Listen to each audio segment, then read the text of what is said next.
રખડું છે, જ્યાં ત્યાં રખડ્યા કરે છે એટલે કેવું ગંદુ ને ગંધારું છે. તને જોઈ સૂક ચડે છે. તારી સાથે વાતે કોણ કરે?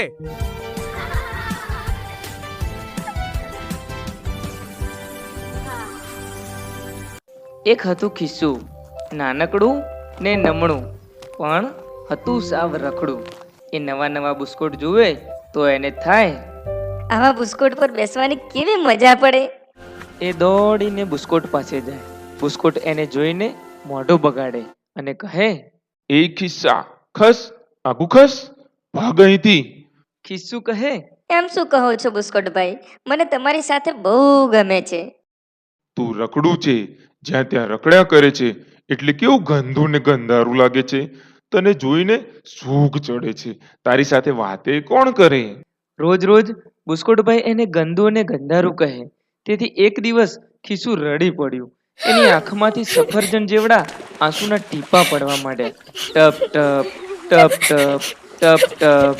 થોડી વારમાં તો આંસુનું ખાબોચિયું ભરાઈ ગયું. ખિસ્સું ખાબોચિયામાં પલળી ગયું, પણ એના પર ચોટેલી ધૂળ ધોવાઈ ગઈ. એ ઉજળું ઉજળું ને ચોખ્ખું ચોખ્ખું થઈ ગયું. ખિસ્સું રડતું બંધ થઈ ગયું. એને આંખ પટપટાવીને જોયું. એનાથી હસી પડાયું. એ બોલ્યું, વાહ વાહ, હવે હું રૂપાળું રૂપાળું થઈ ગયું. એ તો રોપથી ચાલવા લાગ્યું. પછી ઝગમગ ઝગમગ થતા સૂરજ દાદા આવ્યા. ખિસ્સું સૂરજ દાદાની લાંબી લાંબી મૂછો જોઈને બી ગયું. સૂરજ દાદા હસતા હસતા બોલ્યા, એ બચુડા, બીસ નહીં, તું તો ભીંજાયેલું છે. આવ, મારી પાસે આવ, તને સૂકવી દઉં. એમ કહી સૂરજ દાદાએ હાથ લંબાવ્યા. ખિસ્સું ટપુક દઈને સૂરજ દાદાના ખોળામાં બેસી ગયું. સૂરજ દાદાએ ખિસ્સાની ઉપર વહાલથી હાથ ફેરવ્યો. ત્યાં તો એ સુકાઈ ગયું. સૂરજ દાદા બોલ્યા, કેમ બચુકડા, હવે તું રડીશ નહીં ને? ખિસ્સું ડોક હલાવી બોલ્યું, ના રે ના સૂરજ દાદા, હવે હું નહીં રડું. એમ કહી હસતા હસતા બોલ્યું, સૂરજ દાદા, સૂરજ દાદા, હવે હું ફાઇન લાગુ છું ને? સૂરજ દાદા કહે. હવે તું વાલું વાલું લાગે છે બચુકડા. પછી સૂરજ દાદા હસતા હસતા એમનું કામ કરવા ચાલતા થયા. ખિસ્સું હરખાતું હરખાતું દરજીભાઈ પાસે ગયું. દરજીભાઈ તો નીરજભાઈના નવા નવા બુસ્કોટ સીવે, નેહાબહેનના ફ્રોક, મેક્સી, વનપીસ પણ સીવે. ખિસ્સું હસતા હસતા દરજીભાઈને કહે, દરજી કાકા, કેમ છો? મને નીરજભાઈ બહુ ગમે છે. મને તેમના નવા નવા બુસ્કોટ પર બેસાડી દો ને. દરજીભાઈએ ખિસ્સા સામે જોયું અને બોલ્યા, અરે એ શું છે? નીરજભાઈના બુસ્કોટ પર તો હું નવું અને સરસ ખિસ્સું ચોટાડવાનો છું. તું કરચલી વાળું છે. મારે તારું કામ નથી. ભાગ અહીંથી. દરજીભાઈએ ખિસ્સાને દુકાનમાંથી હાંકી કાઢ્યું. ખિસ્સું રડી પડ્યું. રડતા રડતા ચાલ્યું. રસ્તામાં ધોબીની દુકાન આવી. ધોબીભાઈ દુકાનમાં નિરાતે સૂતા હતા. રડવાનો અવાજ સાંભળીને તે જાગી ગયા. જુએ તો ખિસ્સું ઊભું ઊભું રડે છે. તેના આંસુથી તો ધોબીભાઈના કપડાં ભીના ભીના થઈ ગયા હતા. ધોબીભાઈ તો ખિસ્સાની ઉપર ખિસાઈ ગયા અને બોલ્યા, એ બચોડિયા, ભાગ અહીંથી. મારા કપડા બગાડી નાખ્યા. આટલું બધું રડે છે કેમ? તને કોણ વઢ્યું છે? ખિસ્સું રડતા રડતા બોલ્યું, મને કરચલી પડી છે ને, એટલે દરજી કાકા નીરજભાઈના બુસ્કોટ પર ચોડતા નથી, એટલે મને રડવું આવે છે. ધોબીભાઈ કહે, એમ વાત છે? અહીં આવ.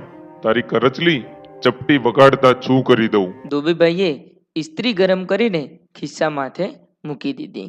ખિસ્સું એવું દાઝ્યું કે એનાથી ચીસ પડાઈ ગઈ. ઓય મારે. ધોબીભાઈ કહે. ચૂપ. ધોબીભાઈએ જોર જોરથી ઇસ્ત્રી ફેરવવા માંડી. થોડી વારમાં ખિસ્સાની બધી કરચલીઓ ગુમ થઈ ગઈ. ખિસ્સું હસી પડ્યું અને કહે, ધોબી કાકા, થેન્ક યુ. તમે તો કમાલ કરી. હું તો એકદમ કડક અને ફાંફડું થઈ ગયું. ધોબીભાઈને આવજો કહી ખિસ્સું દરજીભાઈની દુકાને ગયું. દરજીભાઈને કહે, જુઓ, હવે તો હું એકદમ નવું નક્કોર થઈ ગયો છું. મને નીરજભાઈના બુસ્કોટ પર ચોટાડશો ને? દરજીભાઈ કહે, અરે વાહ, ખરેખર તું તો સરસ સરસ લાગે છે. ચાલ બેસી જા નીરજભાઈના બુસ્કોટ પર. ખિસ્સું તો હસવા લાગ્યું. ફેર ફુદરડી ફરતું ફરતું બેસી ગયું. તેને નીરજભાઈના બુસ્કોટ પર બેસવાની મજા પડી ગઈ. દરજીભાઈએ સંચો ચલાવ્યો. ભર ભર ને ખિસ્સું નીરજભાઈના બુસ્કોટ પર ચોંટી ગયું. સાંજે નીરજભાઈ બુસ્કોટ લેવા માટે આવ્યા. એ પોતાનો નવો બુસ્કોટ જોઈ રાજી રાજી થઈ ગયા. બચુકડા ખિસ્સા પર હાથ ફેરવીને બોલ્યા, અરે વાહ, કેવું મજાનું ખિસ્સું છે, મને બહુ ગમ્યું. ખિસ્સું હસી પડ્યું. નીરજભાઈ નવો બુસ્કોટ પહેરી બાલ મંદિરે જાય તો તેની સાથે બચુકડું ખિસ્સુય બાલ મંદિરે જાય. નીરજભાઈ રમવા જાય તો ખિસ્સુય રમવા જાય. નીરજભાઈ સૂઈ જાય તો ખિસ્સુય સૂઈ જાય.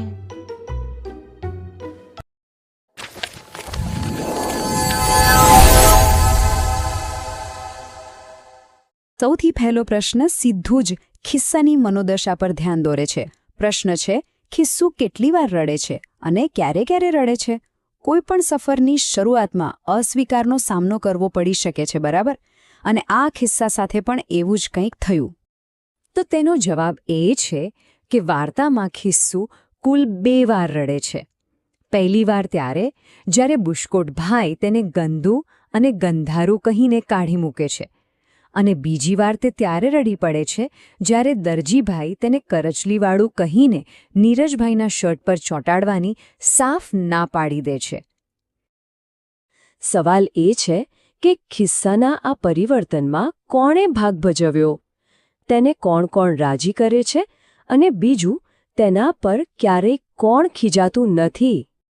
આ મદદગારો કોણ હતા તે સમજવું બહુ જ રસપ્રદ છે. સૌથી પહેલા સૂરજ દાદા, જે તેને વહાલથી ખોળામાં બેસાડીને સૂકવી દે છે અને તેને બચુડા કે બચુકડા કહીને બોલાવે છે. પછી આવે છે ધોબીભાઈ, જે તેના પર ગરમ ઇસ્ત્રી ફેરવીને બધી જ કરચલીઓ દૂર કરે છે. ત્યારબાદ દરજીભાઈ, જે તેને નીરજભાઈના બુસ્કોટ પર સરસ રીતે બેસાડી દે છે. અહીં નોંધવા જેવી વાત એ છે કે સૂરજદાદા અને નીરજભાઈ ક્યારેય ખિસ્સા પર ખીજાતા નથી. સૌથી પહેલા સૂરજદાદા, જે તેને વહાલથી ખોળામાં બેસાડીને સૂકવી દે છે અને તેને બચુડા કે બચુકડા કહીને બોલાવે છે. નીરજભાઈ તો તેને પ્રેમથી બચુકડું ખિસ્સું અને મજાનું ખિસ્સું એવા સરસ નામ પણ આપે છે.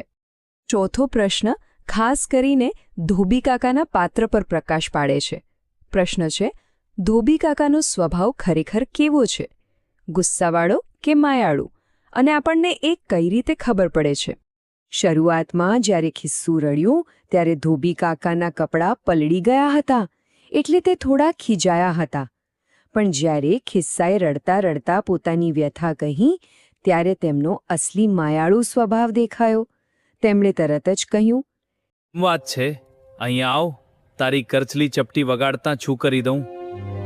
આ બતાવે છે કે ઉપરથી કડક દેખાતા ધોબીકાકા અંદરથી કેટલા માયાળુ અને મદદરૂપ હતા. પાંચમો પ્રશ્ન ભાષાની સુંદરતાની વાત કરે છે. વાર્તામાં ખિસ્સાને શર્ટ પર સીવવું એ સીધી વાતને બીજી કઈ કઈ રસપ્રદ રીતે કહેવામાં આવી છે? અહીં એક જ ક્રિયા માટે 6 અલગ અલગ વાક્યો વપરાયા છે. ધ્યાનથી સાંભળજો. બુસ્કોટ પર બેસવાની કેવી મજા પડે! નવા બુસ્કોટ પર બેસાડી દો. બુસ્કોટ પર તો હું નવું ને સરસ ખિસ્સું ચોંટાડવાનો છું. બુસ્કોટ પર ચોંટાડશો ને? બુસ્કોટ પર બેસવાની મજા પડી ગઈ. અને છેલ્લે બુસ્કોટ પર ચોંટી ગયું. આ શબ્દોમાં ખિસ્સાનો રોમાંચ સ્પષ્ટ દેખાય છે. અને આ જ ઉત્સાહ આપણને છઠ્ઠા પ્રશ્ન તરફ લઈ જાય છે. સવાલ એ છે કે ખિસ્સું ખુશીથી ફેરફુદરડી શા માટે ફરવા લાગે છે? તેનું શું કારણ હતું? કારણ એકદમ સ્પષ્ટ છે. ધોબીકાકાની ઇસ્ત્રી પછી તે એકદમ નવું નક્કોર અને કડક થઈ ગયું હતું. અને જે દરજીભાઈએ તેને પહેલાં કાઢી મૂક્યું હતું, તેમણે જ હવે સામેથી તેને શર્ટ પર બેસવાનું કહી દીધું. પોતાની શર્ટ પર બેસવાની ઈચ્છા પૂરી થતી જોઈને ખિસ્સાનો આનંદ સમાતો ન હતો, અને એટલે જ તે હસતા હસતા ફેરફુદરડી ફરવા લાગ્યું. સાતમો પ્રશ્ન બહુ જ પ્રેક્ટિકલ મુદ્દો ઉઠાવે છે. જો ખિસ્સું આખો દિવસ નીરજભાઈ સાથે જ રહે, તેમની સાથે રમે, જમે અને સૂએ, તો તે ચોક્કસ ફરીથી ગંદુ થવાનું છે. તો શું ગંદુ થયા પછી નીરજભાઈ તેનું શું કરશે? કેમ? તો સમજીએ કે ભૂતકાળમાં બુસ્કોટભાઈએ ગંદા ખિસ્સાને કાઢી મૂક્યો હતો. પણ ભવિષ્યમાં એવું બિલકુલ નહીં થાય. નીરજભાઈ ખિસ્સાને કાઢી નહીં મૂકે, કારણ કે તેમને આ બચુકડું ખિસ્સું બહુ જ ગમી ગયું છે. તે જ્યારે ગંદુ થશે ત્યારે તે શર્ટની સાથે જ તેને ધોઈને ફરી સાફ કરી લેશે. 8મો અને છેલ્લો પ્રશ્ન. મોટા થઈને ખિસ્સામાં કઈ કઈ વસ્તુઓ રાખશો અને શા માટે? મોટા થઈને ખિસ્સામાં રૂમાલ, પેન, પાકેટ એટલે કે થોડા પૈસા અને મોબાઈલ ફોન જેવી વસ્તુઓ રાખી શકાય. શા માટે? કારણ કે રોજિંદા કામકાજ માટે અને ઘરની બહાર હોઈએ ત્યારે આ બધી જ વસ્તુઓ બહુ જ ઉપયોગી અને અનિવાર્ય બની જાય છે. ખિસ્સો માત્ર શોભા નથી, તે બહુ જ કામની વસ્તુ છે. તો આ 8 પ્રશ્નો પરથી આપણે શું શીખી શકીએ? અસ્વીકારથી શરૂ થયેલી આ સફર બતાવે છે કે થોડી ધીરજ અને સકારાત્મક મદદથી કોઈની પણ ઉપયોગિતા સંપૂર્ણપણે બદલાઈ શકે છે અને જીવન નિખરી શકે છે. ખરું ને?